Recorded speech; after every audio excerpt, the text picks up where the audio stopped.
Hello, historians. This is day 29. This is 29b, and I'm asking you to remember what is the really long war fought between Athens and Sparta. And the answer is Peloponnesian War. Good job. All right. Another review question. Which Greek philosopher taught by questioning? That was our Socrates. Next one, which one wrote the Republic? It's Plato. Which one taught Alexander the Great? Same one who wrote Ethics. Aristotle. Good. And remember, Socrates taught Plato, who taught Aristotle. Good to know in Greek history. We're going to look at some Greek writers. So we have Homer. And Homer, you may have read a little bit of the Odyssey in English class. Homer wrote the Odyssey and Iliad, which were very influential, widespread examples of classical literature. Herodotus is sometimes called the father of history. We know a lot of reflections and opinions on ancient history from him, including he has opinions on the Egyptian civilization and others. He also writes about the 3 Persian wars and Greece's totally upset victories.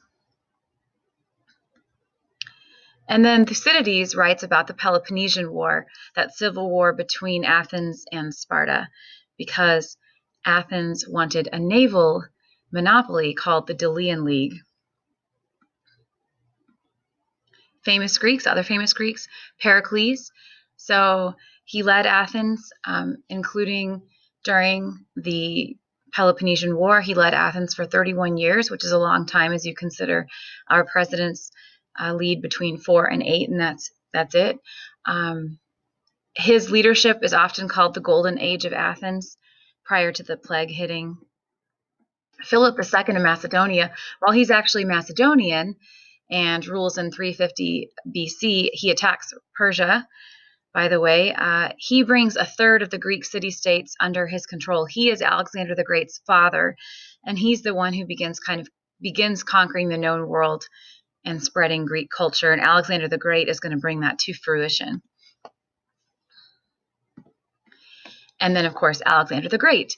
So he leads from 356 to 323 BC. He is Macedonian, even though he spreads Greek culture, which we also call Hellenistic culture after Queen Helen. He finished his father's job and conquered Greece, Persia, Egypt, and part of India. He's the one who, when his father would come home and say that Philip had conquered something, Alexander would cry. As a 12-year-old boy, he would cry and he would say, "Dad, leave something for me to conquer." Sadly, he died most likely from a mosquito bite. So he could take down any warrior, any general, but not a little mosquito. Died from malaria. All right.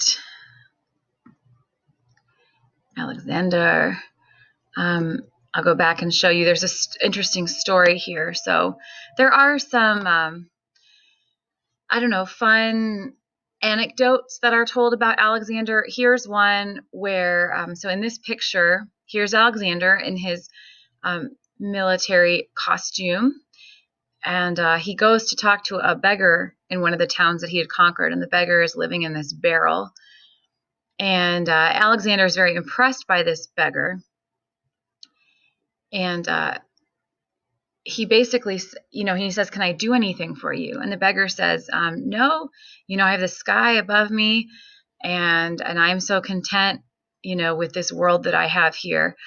And Alexander says that basically he is envious of this beggar's contentment, and that this beggar is very wise, and that maybe he would be willing to trade places with him someday. So he just has a lot of respect for people that might be disrespected by others.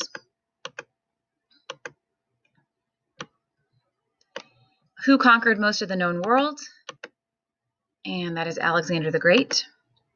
The name of the culture that is a result of his conquests.